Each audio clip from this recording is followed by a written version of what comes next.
يصلون على النبي يا أيها الذين آمنوا صلوا عليه وسلموا تسليما সকলেই জবান খুলে দুরূদ ইব্রাহিম পাঠ করি আল্লাহুম্মা সাল্লি আলা মুহাম্মাদিন ওয়া আলা আলি মুহাম্মাদ كما صليت على إبراهيم وعلى آل إبراهيم إنك حميد مجيد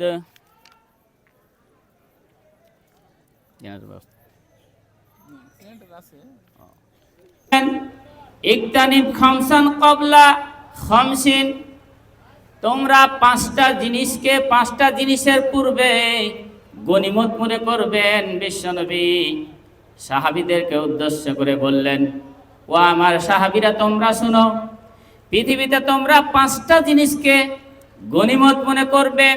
এই পাঁচটা জিনিসকে কেউ যদি গনিমত না মনে করে, এই পাঁচটা জিনিসকে কেউ যদি শ্রেষ্ঠ সম্পদ না মনে করে, তাহলে তার দুনিয়াতে থেকেও জাহান্নামীর বান্দা হয়ে এই দুনিয়া থেকে বিদায় হয়ে নিবে।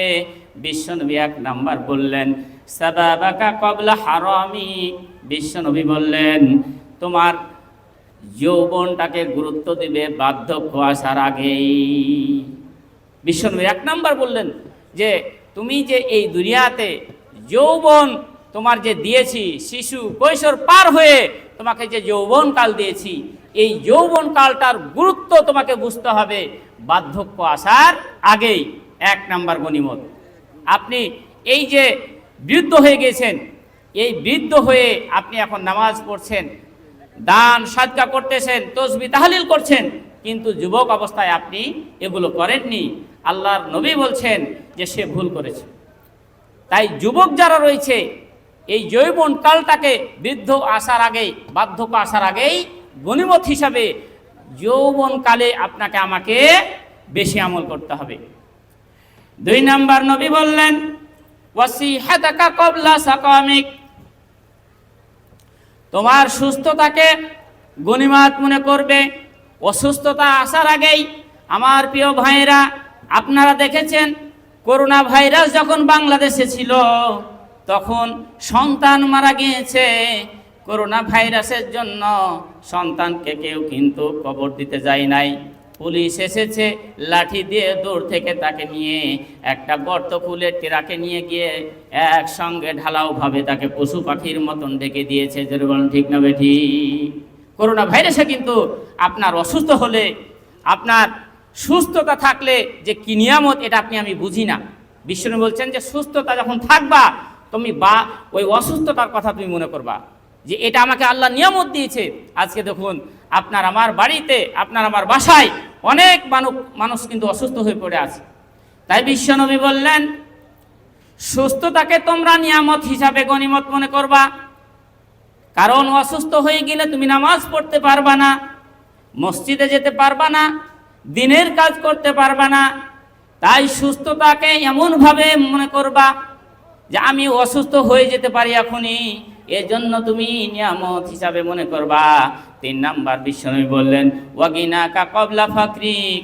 তোমার যে ধন সম্পদ আমি দিয়েছি আল্লাহ, এই ধন সম্পদ থাকা অবস্থায় তুমি ওটাকে গনিমত মনে করবা। অর্থাৎ দরিদ্রতা আসার আগেই তোমার সম্পদের সদ্ব্যবহার করবে। আজকে দেখুন আমাদের সমাজে মানুষ এত টাকা থাকে, টাকা যখন থাকে দান সাদকা করতে চায় না।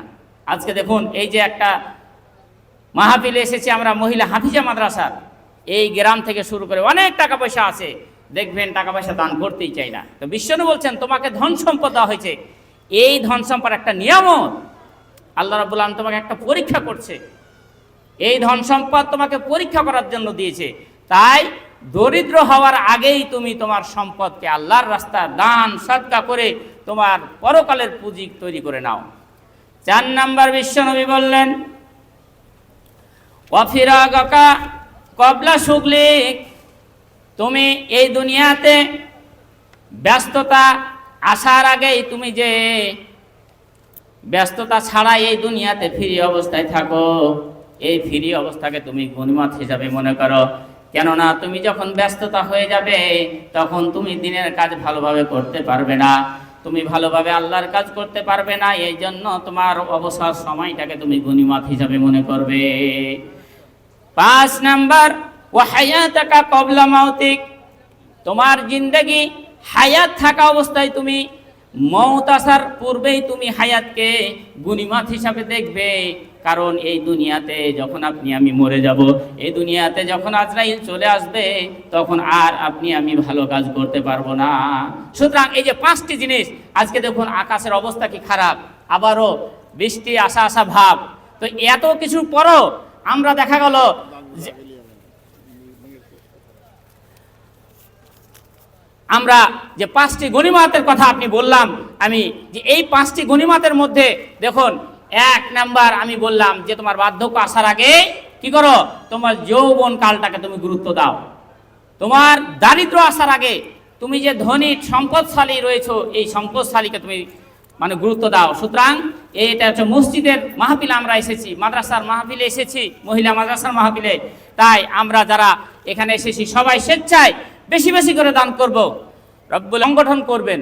তার মধ্যে সর্বপ্রথম তিনি যেই বিষয়টা নিয়ে তিনি করবেন সেটা হচ্ছে যে এই দুনিয়াতে তিনি এই সূরার আলোকে যেটা ভূমিকম্পর মাধ্যম দিয়ে সর্বপ্রথম কিয়ামত সংগঠিত করবেন। আল্লাহ এই সবার বাজার থেকে নাকি এটা আজকে এই বাজার থেকে